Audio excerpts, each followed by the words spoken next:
නයිමිරිස් වගාවෙන් 3 ගුණයක අස්වැන්නක් ගන්න නම් ඔයාලා මේ පළමු කප්පාදුව අනිවාර්යයෙන්ම නිවැරදිව කරන්න ඕන.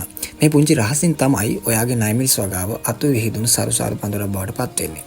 අපේ එලිමහන් නයිමිරිස් වගාවේ කලින් වීඩියෝ බලන්න කැමති නම් උඩ තියෙන කාඩ් එක ක්ලික් කරලා වීඩියෝ ටිකක් බලන්න පුළුවන්.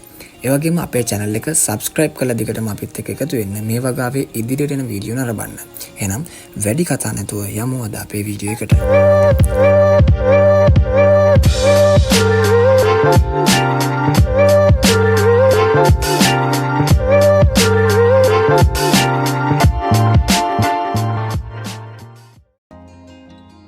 අයිබෝන් කියලා පිළිගන්නවා හැමෝම. ඉතින් අද අපි බලමු ඇයි නයිමිරිස් කප්පාදුව අපේ වගාවට මේ තරම් වැදගත් වෙන්නේ කියලා.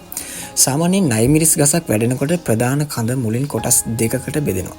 ඒ අතු දෙක නැවත කොටස් දෙකකට බෙදි තමයි ගහේ වර්ධනය සිද්ධ වෙන්නේ. ඉතින් අපි මේ කප්පාදුව කරන්නේ අන්න ඒ පළමු බෙදීමට පහළින් තියෙන අනවශ්‍ය කොළ සහ රිකිලි ඉවත් කරන්නයි. මේකේ තියෙන විද්‍යාත්මක හේතුව තමයි ගහක කොළදාව පමණට වඩා වැඩි වුණාම ගහේ තියෙන සියලුම පෝෂණය ඒ කොළ නඩත්තු කරන්න විතරක් වැය වෙනවා. එතකොට ගහට මල් සහ ගෙඩි වලට දෙන්න පෝෂණය මදි වෙනවා. ගොඩක් අය කියන මල් හැලෙන ප්‍රශ්නේ ඇති වෙන්න එක හේතුවක් තමයි මේ නිසියාකාර කප්පාදු නොකිරීම. ඉතින් අපි මේ පහළ කොටස නිවැරදිව කප්පාදු කළාම ගහේ අනවශ්‍ය කොළදාව පාලනය වෙලා සියලුම පෝෂණය කෙලින්ම මල් සහ කරල් වලට ගලාගෙන යනවා.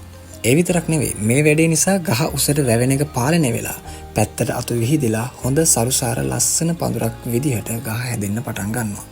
කෙටියෙන් කිව්වොත් මල් හැලීම නවතලා 3 ගුණයක අස්වැන්නක් සහිත ලස්සන පඳුරක් හදාගන්න මේ කප්පාදුව අනිවාර්යයෙන්ම වැදගත් වෙනවා. දැන් අපි කප්පාදුව පටන් ගන්න කලින් කරන්න ඕන වැදගත්ම දේ ගැන බලමු. ඒ තමයි අපි පාවිච්චි කරන්න උපකරණ විස බීජ හරණය කර ගන්න ඕන. නයිමිරිස් වගාවක එක ගහක තියෙන රෝගයක් අපි මේ කපන තැන් හරහා තවත් නිරෝගී ගහකට පැතිරෙන්න තියෙන ඉඩකඩ ගොඩක් වැඩි. ඒ නිසා මම මෙතෙන්දී මැන්කොසෙප් ස්වල්පයක් වතුරේ දිය කරලා ඒ මිශ්‍රණයෙන් අපේ කතුර හොඳින් පිරිසිදු කරගන්නවා. ඒ වගේම තවත් වැදගත් දෙයක් තියෙනවා.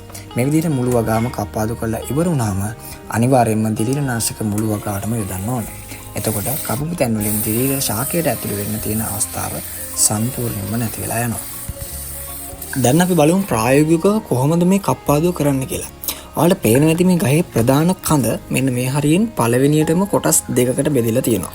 අපේ ඉලක්කය තමයි මේ පළමු බෙදීමෙන් පහළ තියෙන සියලුම අතු සහ කොළ ඉවත් කරන එක. බලන්න මම මේ පළමු බෙදීමෙන් පහළ තියෙන අනවශ්‍ය කොළ සහ රිකිලි මේ විදිහට පරිස්සමෙන් කපලා ඉවත් කරගන්නවා. මෙහෙම කළාම ගහේ පහළ කොටසට හොඳින් හිරු එළිය වැටෙනවා වගේම ගහට ලැබෙන සම්පූර්ණ පෝෂණයම කෙලින්ම අර උඩ තියෙන ප්‍රධාන අතු දෙකට ගලාගෙන යන්න ගන්නවා. මෙන්න මේ විදිහට පිරිසිදු කරගත්තට පස්සේ ගහේ උඩ කොටස ඉතා වේගයෙන් අතු බෙදිලා සරුසාර පඳුරක් විදිහට හැදෙන්න පටන් ගන්නවා. ඔයාලගේ වගාවේ හැම පැලයකටම මේ විදිහට පළමු බෙදීමෙන් පහළ කොටස පිරිසිදු කරන්න අමතක කරන්න එපා. ඉතින් අද අපි කතා කළේ නයිමිරිස් වගාවෙන් 3 ගුණයක අස්වැන්නක් ගන්න පුළුවන් මේ වගේ වැදගත් කප්පාදුවක් නිවැරදිව කරගන්නේ කොහොමද කියලා.